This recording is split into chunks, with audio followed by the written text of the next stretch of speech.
Bayangkan, sebuah bank besar mengelola uang masyarakat dalam jumlah sangat besar. Tapi tiba-tiba, pengawasan publik terhadap bank itu berkurang karena perusahaan tersebut keluar dari bursa saham. Belakangan ini, pasar modal diramaikan rumor mengenai potensi delisting Bank Danamon. Penyebabnya terkait aturan free float. Aturan yang mewajibkan minimal 15% saham beredar di publik. Saat ini, saham publik Danamon hanya sekitar 7,53%. Sementara, lebih dari 92% sahamnya dikuasai Mitsubishi UFJ Financial Group atau MUFG. Memang, manajemen Danamon sudah membantah rumor go private dan menyatakan sedang mencari solusi bersama OJK. Namun, pertanyaan yang lebih besar bukan soal rumor atau tidak, melainkan mengapa publik harus peduli jika sebuah bank besar keluar dari bursa? Hari ini kita akan membahas kenapa isu free float Danamon bukan sekedar urusan teknis pasar modal, tapi juga menyangkut transparansi, pengawasan publik, dan masa depan demokratisasi ekonomi di Indonesia.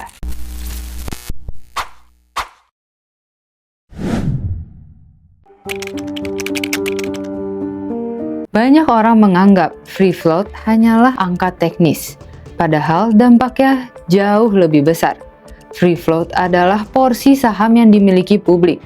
Semakin besar free float, semakin banyak masyarakat yang bisa ikut memiliki perusahaan. Dan semakin kuat pengawasan pasar terhadap perusahaan tersebut. Ketika saham publik mengecil, kepemilikan menjadi semakin terkonsentrasi. Keputusan perusahaan semakin didominasi pemegang saham pengendali. Dan ruang partisipasi publik ikut menyempit. Karena itu, aturan free float 15% sebenarnya bukan sekedar administrasi, melainkan instrumen untuk menjaga keterbukaan.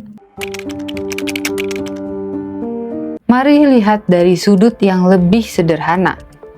Ketika sebuah perusahaan berstatus terbuka atau TBK, perusahaan wajib membuka banyak informasi ke publik. Laporan keuangan harus rutin dipublikasikan. Ada public expose, ada sorotan analis, ada perhatian investor. Semua itu menciptakan pengawasan tambahan. Di luar pengawasan regulator, namun, jika perusahaan keluar dari bursa, lapisan pengawasan publik tersebut berkurang. Perusahaan memang tetap diawasi regulator, tetapi mekanisme disiplin pasar menjadi jauh lebih lemah. Inilah yang membuat sebagian pihak khawatir, bukan karena perusahaan akan langsung bermasalah, melainkan karena transparansi yang selama ini terbuka bisa menjadi lebih terbatas. Mengapa isu ini menjadi sensitif? Karena yang dibicarakan adalah bank, dan bank berbeda dengan perusahaan biasa. Sebagian besar dana yang dikelola bank berasal dari masyarakat, dalam bentuk dana pihak ketiga atau DPK. Artinya, kepercayaan publik menjadi fondasi utama bisnis perbankan, dan kepercayaan lahir dari transparansi. Semakin terbuka sebuah institusi, semakin mudah publik menilai kesehatannya. Karena itu, ketika ada potensi bank besar keluar dari pasar modal, sebagian pihak melihatnya sebagai berkurangnya salah satu kanal pengawasan publik. Ada satu pertanyaan menarik, untuk apa sebenarnya perusahaan masuk bursa? Bukan hanya untuk mencari modal, tetapi juga untuk berbagi kepemilikan. Pasar modal memungkinkan masyarakat biasa menjadi bagian dari perusahaan besar, walaupun hanya memiliki satu lot saham. Disinilah muncul gagasan demokratisasi ekonomi, bahwa pertumbuhan perusahaan besar juga bisa dinikmati publik. Karena itu, ketika emiten-emiten berkualitas satu persatu keluar dari bursa, muncul kekhawatiran bahwa kesempatan masyarakat untuk ikut memiliki aset produktif semakin berkurang, dan pasar modal kehilangan sebagian daya tariknya. Saat ini, manajemen Danamon menyatakan sedang berkomunikasi dengan OJK untuk mencari solusi memenuhi ketentuan free float. Tentu ini perkembangan yang positif, namun ada pertanyaan penting. Seberapa tegas aturan akan ditegakkan?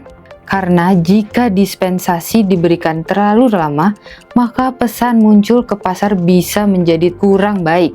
Aturan terlihat bisa dinegosiasikan tanpa batas waktu yang jelas. Padahal, kepastian aturan adalah salah satu fondasi kepercayaan investor. Karena itu, banyak pihak berharap OJK memastikan ketentuan free float tetap dijalankan dengan batas waktu yang jelas dan pengawasan yang konsisten.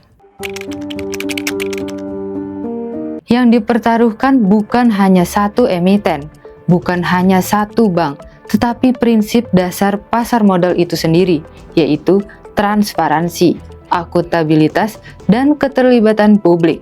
Jika perusahaan besar memilih menjadi tertutup, maka publik kehilangan sebagian akses untuk ikut mengawasi.